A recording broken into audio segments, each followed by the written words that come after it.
नमस्कार, आप देख रहे हैं कोसी टाइम्स.com। मैं उत्तम कुमार। चुनावी यात्रा के दौरान हम आप पहुंचे हैं कटिहार जिला के बड़ारी विधानसभा क्षेत्र में और पूर्व विधायक विभास चंद्र चौधरी जी से मिलते हैं। आइए जानते हैं इनके बारे में। मैं विभास चंद्र चौधरी आप लोगों से मिल रहा हूं। मैं यहां का पूर्व विधायक रहा हूं। 2005 से 2015 तक इस विधानसभा क्षेत्र की सेवा किया हूं। अभी मैं समेली प्रखंड में हूं। समेली प्रखंड के गायत्री मंदिर के पास खैरा पंचायत में आम लोगों से जनसंपर्क करके लौट रहा हूं। सर्वप्रथम मैं बरारी विधानसभा की तमाम जनता से विजयादशमी की शुभकामना देना चाहता हूं। साथ ही साथ आने वाला काली पूजा, छठ पूजा की भी आप सब लोगों को बधाई और शुभकामनाएं देता हूं। सर, इस बार का यहाँ का क्या चुनावी मुद्दा रहेगा और क्या विकास का मुद्दा रहेगा या फिर जातिवाद का मुद्दा रहेगा? देखिए, विभास चौधरी जातिवाद तो कभी किया नहीं। एकमात्र उद्देश्य मेरा विकास है। अभी आप जिस सड़कों पर खड़े हैं, पूरब चले जाइए, पश्चिम चले जाइए, उत्तर चले जाइए, दक्षिण चले जाइए, किसी चौक चौराहे पर खड़े हो जाइए, जितनी पीसीसी सड़कें बनी हुई है इस समेली प्रखंड के अंदर, समेली पंचायत में, खैरा पंचायत में, लालचंद खैरा में, बिस्नी चक में, चकला में, पिपरा में, इन तमाम जगहों पर सड़कों का जाल बिछाने का हमने काम किया था। पुल पुलिया बनाने का भी मैंने काम किया था। इसलिए विकास ही मेरा मुद्दा रहेगा। लेकिन इसके साथ साथ विकास के साथ साथ भ्रष्टाचार जो चरम सीमा पर इस राज्य में आया है, भ्रष्टाचार को मिटाना ये भी मेरा एक उद्देश्य होगा।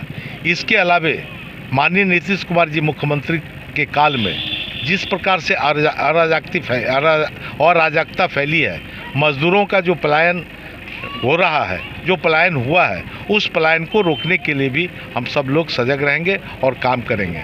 अभी वर्तमान में मैं लोजपा से खड़ा हूँ, लोजपा का प्रत्याशी हूँ और चिराग पासवान जी का एक ही नारा है, भारतीय जनता पार्टी के किसी भी एमएलए को बिहार का मुख्यमंत्री बनाना, उसमें हम सब लोगों की भागीदारी है। माननीय प्रधानमंत्री का आशीर्वाद निश्चित रूप से लोजपा के जो राष्ट्रीय अध्यक्ष पहले थे, जो जनक थे, स्वर्गीय रामविलास पासवान जी, जिनकी अभी थोड़े दिन पहले, अभी 15 दिन पहले उनकी मृत्यु हुई थी, थोड़े दिन पहले उनका क्रियाक्रम समाप्त हुआ है। वो मंत्रित्व काल में, केंद्रीय मंत्रित्व काल में उनकी मृत्यु हुई है। अभी उनका तुरंत में क्रिया हुआ है। तो ऐसे उनका पुत्र जो सांसद हैं, एनडीए के ही नेता हैं, चिराग पासवान जी जो जमुई के सांसद हैं, वो हम सबों के नेता हैं। और निश्चित रूप से मैं लोजपा में हूँ और लोजपा के टिकट से मैं चुनाव लड़ रहा हूँ। और आम जनता में जो एक रिक्तता आई थी, चूँकि यहाँ भारतीय जनता पार्टी अपना उम्मीदवार नहीं दिया, जिस कारण से एक शून्यता थी, एक रिक्तता थी। लोगों को लग रहा था कि अब हम कहाँ जाएंगे। लोग अफसोस जता रहे थे और लोगों ने बाध्य किया। बीजेपी के कार्यकर्ताओं ने मुझे बाध्य करके लोजपा का टिकट लाने में मेरा सहयोग किया और मैं लोजपा के टिकट पर चुनाव लड़ रहा हूँ। मैं बताना चाहता हूँ आम लोगों को, विभास चंद्र चौधरी वही विभास चंद्र चौधरी है जो कल था, आज है और कल वही रहेगा। इसलिए मेरे ऊपर विश्वास करके मैं आम लोगों से भी अनुरोध कर रहा हूँ, आम लोगों से मेरी विनती है, निवेदन है कि आपने मुझे 10 साल देखा है। 10 साल के पहले और 10 साल के बाद, मेरे विधायक बनने के पहले और मेरे विधायक बनने के बाद जो स्थितियां थी और जो आज स्थिति है, उसमें बहुत अंतर है। जो अंतर आपको दिखाई पड़ रहा है, सड़कें नहीं थी, सड़कें बन गई, पुल पुलिया नहीं था, उसका निर्माण हो गया, विद्यालय भवन नहीं था, उसका निर्माण हुआ, तमाम चीज़ें हुई है मेरे कार्यकाल में। और आज के दिन वो सब दिखाई नहीं पड़ रहा है, पुनः दिखाई पड़ेगा। आम लोगों से मिलना जुलना मेरा होता था, आम लोगों के दुख दर्द में मेरा सहभागिता रहता था। कोई कार्यक्रम हो, किसी के यहाँ मरनी हरनी हो, शादी ब्याह हो, श्राद्ध हो या कोई कार्यक्रम हो, मेरी उपस्थिति अनिवार्य थी और रहेगी और रहती रही है। सर, इस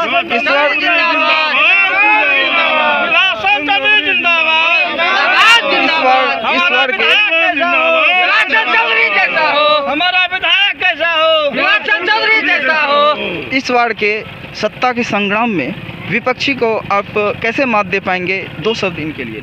मैं विपक्ष यहाँ है कहाँ?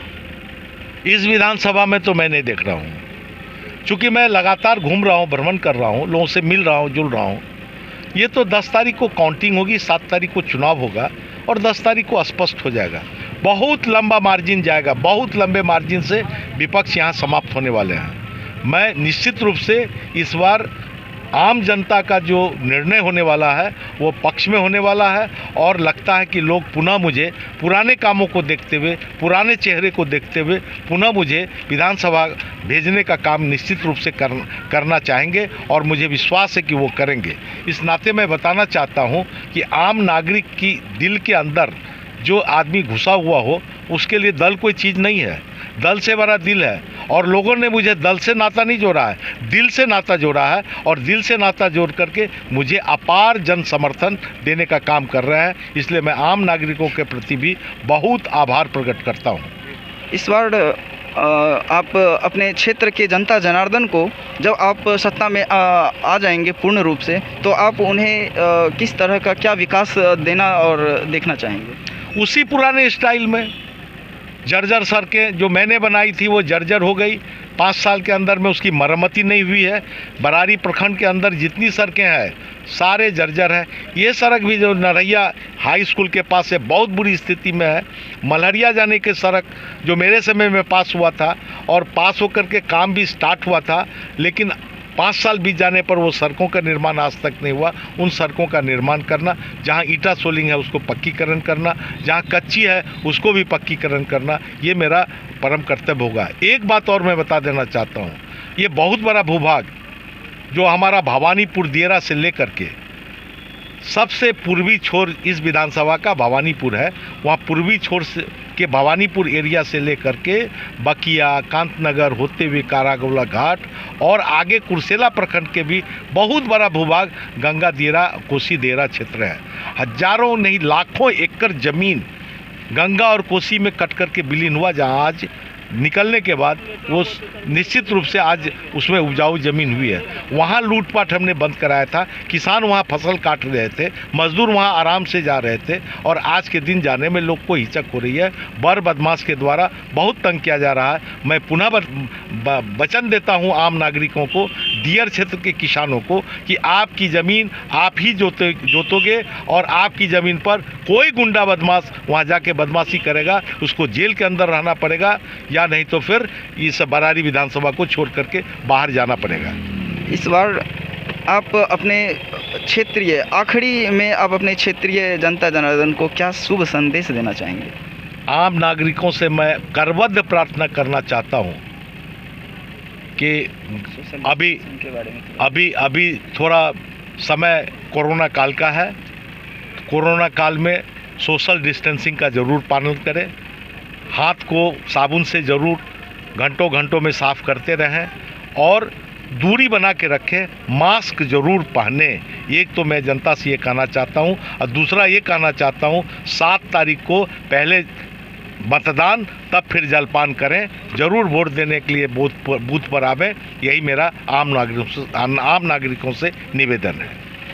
तो अभी आप देख रहे थे हमारी वार्ता हो रही थी, मैं उत्तम कुमार, हमारी वार्ता हो रही थी माननीय विधायक पूर्व विधायक श्री विभास चंद्र चौधरी जी से, जिनका चुनाव निशान छाप है बंगला झोपड़ी छाप। ठीक है, थैंक यू।